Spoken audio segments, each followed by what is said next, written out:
Hello everyone, I'm Tejaswini. Welcome to my channel Explore with Teju.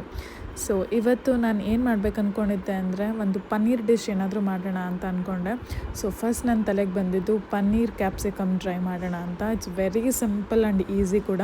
So ನೀವು ಬೇಗ ಮಾಡ್ಬೋದು, time ಇಲ್ಲ, 10 minutes ಮಾತ್ರ ಇದೆ ಅಂದಾಗ ನೀವು ಇದನ್ನು ಮಾಡಿಬಿಡ್ಬೋದು. ಸೊ ಫಸ್ಟ್ ಇದಕ್ಕೆ ಬೇಕಾಗಿರೋದು ಪನ್ನೀರ್ನ ಸ್ಲೈಸ್ ಮಾಡಿ ಫಸ್ಟು ಬಟರ್ ಆದರೂ ಹಾಕ್ಬೋದು, ತುಪ್ಪ ಹಾಕ್ಬೋದು. ನಾನು ತುಪ್ಪ ಅದರಲ್ಲಿ ಫ್ರೈ ಮಾಡ್ಕೊಂಡಿದ್ದೀನಿ. ಸೊ ಅದನ್ನು ಫ್ರೈ ಮಾಡಿ ಪಕ್ಕಕ್ಕೆ ಇಟ್ಬಿಡೋಣ. ಈಗ ಸೇಮ್ ಬಾಣಲಿಯಲ್ಲಿ ಮತ್ತೆ ಎಣ್ಣೆ ಹಾಕಿ ಅದಕ್ಕೆ ನಾವು ಆನಿಯನ್ಸ್ ಕಟ್ ಮಾಡಿರ್ತೀವಿ, ಮತ್ತು ಕ್ಯಾಪ್ಸಿಕಮ್ ಮತ್ತು ಟೊಮೆಟೊ 3 ಉದ್ದುದ್ದ ಸ್ಲೈಸಸ್ ಆಗಿ ಕಟ್ ಮಾಡಿ ಅದನ್ನು ಒಟ್ಟಿಗೆ ಹಾಕ್ಬಿಟ್ಟು ಫ್ರೈ ಮಾಡ್ಬೋದು, ಇಲ್ಲ ಸಪ್ರೇಟಾಗಿ ಕೂಡ ಫ್ರೈ ಮಾಡ್ಬೋದು.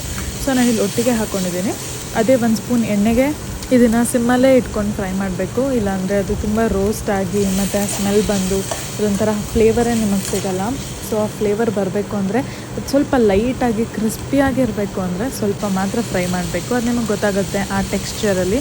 ಓಕೆ, ಸೊ ಇವಾಗ ನಾವು ಆ ಟೆಕ್ಸ್ಚರ್ನ ನೋಡಿಕೊಂಡು ಸಾಲ್ಟ್ ಹಾಕ್ಕೊಬೋದು. ಸಾಲ್ಟ್ ಹಾಕ್ಬಿಟ್ಟು ಇನ್ನು ಸ್ವಲ್ಪ ಫ್ರೈ ಮಾಡಿ, ಅದು ನೋಡಿ ಗೊತ್ತಾಗ್ತಿದೆ ಓಕೆ ಕ್ರಿಸ್ಪಿಯಾಗಿದೆ. ತುಂಬ ಫುಲ್ ಫ್ರೈ ಆಗಬಾರ್ದು, ಮೀಡಿಯಮ್ ಫ್ರೈಯಲ್ಲಿದ್ದಾಗ 1 ಸ್ಪೂನ್ ಶುಂಠಿ ಬೆಳ್ಳುಳ್ಳಿ ಪೇಸ್ಟ್. ನಾನಿದನ್ನು ಮನೇಲೇ ಮಾಡ್ಕೊಂಡಿದ್ದೀನಿ, ಹೊರಗಿಂದ ತಂದಿಲ್ಲ.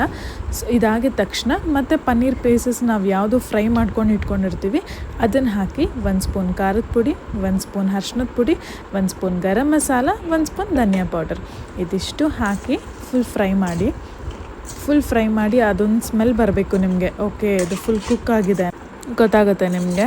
ಸೊ ಒಂದು 5 ಮಿನಿಟ್ಸ್ ಸಾಕು. ಹೀಗೆ ಒಂದು ಜಸ್ಟ್ ಫ್ರೈ ಮಾಡಿಬಿಟ್ಟು ಚೂರು ವಾಟರ್ ಬೇಕಿದ್ದರೆ ನೀವು ಹಾಕ್ಬೋದು. ವಾಟರ್ ಹಾಕಿ ನೀವು ಲಿಡ್ನ ಕೂಡ ಕ್ಲೋಸ್ ಮಾಡ್ಬೋದು, ಇಲ್ಲಾಂದರೆ ಅದೇ ಥರ ಬಿಡ್ಬೋದು. ಈಗ ನೋಡಿ ಇದು ಆಲ್ಮೋಸ್ಟ್ ಕುಕ್ ಆಗಿದೆ. ಒಂದು 5 ಮಿನಿಟ್ಸ್ ಬಿಟ್ಟಿದೆ ಅಷ್ಟೇ.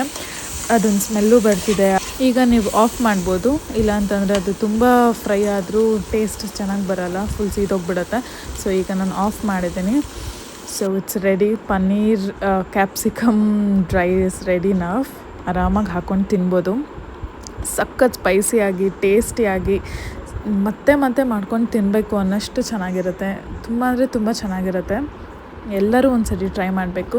ಈಗ ಸರ್ವಿಂಗ್ ಬೌಲ್ ತೊಗೊಂಡು ಹಾಕ್ಕೊಂಡು ಫಸ್ಟ್ ಅಪ್ಪಂಗೆ ಟೇಸ್ಟ್ ಕೊಟ್ಟೆ ಹೆಂಗಿದೆ ಹೇಳಿ ಅಂತ. ಅವರಂತೂ ತುಂಬ ಚೆನ್ನಾಗಿದೆ ಅಂತ ಅಂದರು. ನನಗೆ ಕೂಡ ತುಂಬ ಇಷ್ಟ ಆಯಿತು. ಸೊ ನೀವು ಖಂಡಿತ ಟ್ರೈ ಮಾಡಿ.